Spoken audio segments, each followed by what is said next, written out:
Shalom pendengar yang dikasihi dan mengasihi Tuhan Yesus Kristus. Berjumpa lagi dengan saya Cynthia dalam waktu teduh. Marilah kita menyiapkan hati kita untuk mendengarkan firman Tuhan. Kiranya hikmat dari Allah Bapa yang memampukan kita untuk mengerti firman dan melakukannya dalam kehidupan sehari-hari kita. Renungan harian hari ini berjudul Semoga Menyenangkan. Bacaan Alkitab hari ini diambil dari Mazmur 118.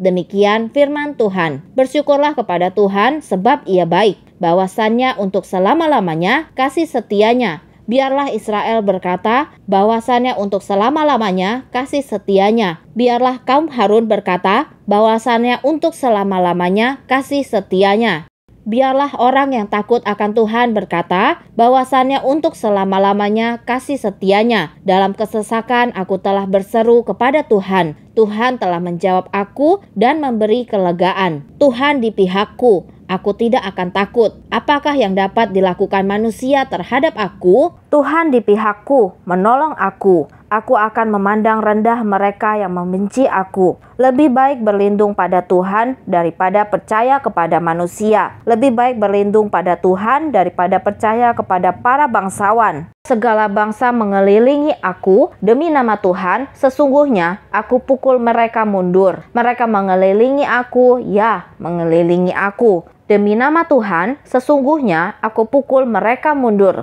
Mereka mengelilingi aku seperti lebah. Mereka menyala-nyala seperti api duri. Demi nama Tuhan, sesungguhnya aku pukul mereka mundur. Aku ditolak dengan hebat sampai jatuh. Tetapi Tuhan menolong aku. Tuhan itu kekuatanku dan mazmurku. Ia telah menjadi keselamatanku. Suara sorak-sorai dan kemenangan di kemah orang-orang benar. Tangan kanan Tuhan melakukan keperkasaan. Tangan kanan Tuhan berkuasa meninggikan. Tangan kanan Tuhan melakukan keperkasaan. Aku tidak akan mati, tetapi hidup. Dan aku akan menceritakan perbuatan-perbuatan Tuhan. Tuhan telah menghajar aku dengan keras, tetapi Ia tidak menyerahkan aku kepada maut. Bukakanlah aku pintu gerbang kebenaran, aku hendak masuk ke dalamnya, hendak mengucap syukur kepada Tuhan. Inilah pintu gerbang Tuhan, orang-orang benar akan masuk ke dalamnya. Aku bersyukur kepadamu, sebab engkau telah menjawab aku dan telah menjadi keselamatanku. Batu yang dibuang oleh tukang-tukang bangunan telah menjadi batu penjuru. Hal itu terjadi dari pihak Tuhan, suatu perbuatan ajaib di mata kita.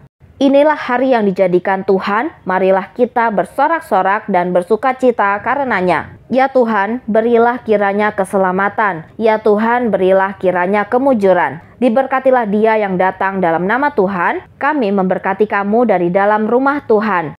Tuhanlah Allah, Dia menerangi kita. Ikatkanlah korban hari raya itu dengan tali pada tanduk-tanduk mezbah. Allahku engkau, aku hendak bersyukur kepadamu, Allahku, aku hendak meninggikan engkau. Bersyukurlah kepada Tuhan, sebab Ia baik. Bahwasannya untuk selama-lamanya kasih setianya. Nats pembimbing hari ini diambil dari Mazmur 118 ayat 24. Demikian firman Tuhan. Inilah hari yang dijadikan Tuhan. Marilah kita bersorak-sorak dan bersukacita karenanya. Suatu hari, saya berada di sebuah toko yang nyaman. Mengantri di belakang pria yang sedang membayar belanjaannya. Ketika ia selesai membayar, sang kasir mengantar kepergiannya dengan ucapan riang, "Semoga hari Anda menyenangkan." Namun, yang mengejutkan sang kasir dan saya, pria tersebut malah marah-marah. "Ini adalah hari yang terburuk dalam hidupku," teriaknya. "Bagaimana mungkin hariku menyenangkan?" Dan setelah berkata begitu, pria itu bergegas keluar. Saya memahami kejengkelan pria itu, karena saya sendiri pun pernah mengalami hari yang buruk di luar kendali saya. Bagaimana mungkin hari saya menyenangkan? Tanya saya pada diri sendiri apabila hari itu di luar kendali saya. Lalu saya teringat kata-kata ini. Inilah hari yang dijadikan Tuhan. Mazmur 118 ayat 24. Tuhan telah menjadikan hari demi hari dan Bapa akan menunjukkan kekuatannya bagi saya. Ia memegang kendali atas semua hal dalam sehari ini, bahkan kesulitan yang menimpa saya. Semua peristiwa telah disaring melalui hikmat dan kasih-Nya, dan semua itu merupakan peluang bagi saya untuk bertumbuh di dalam iman. Bahwasannya untuk selama-lamanya kasih setianya. Tuhan di pihakku, aku tidak akan takut. Kini apabila orang mengantar kepergian saya dengan berkata, semoga hari Anda menyenangkan, saya akan menjawab, itu di luar kendali saya. Tetapi saya dapat bersyukur atas apapun yang saya alami dan saya bersuka cita karena hari ini adalah hari yang dijadikan Tuhan. Sebuah senyuman adalah lengkungan di bibir yang dapat meluruskan berbagai hal. Demikianlah renungan harian hari ini. Sampai jumpa lagi pada kesempatan berikutnya. Tuhan Yesus memberkati kita semua.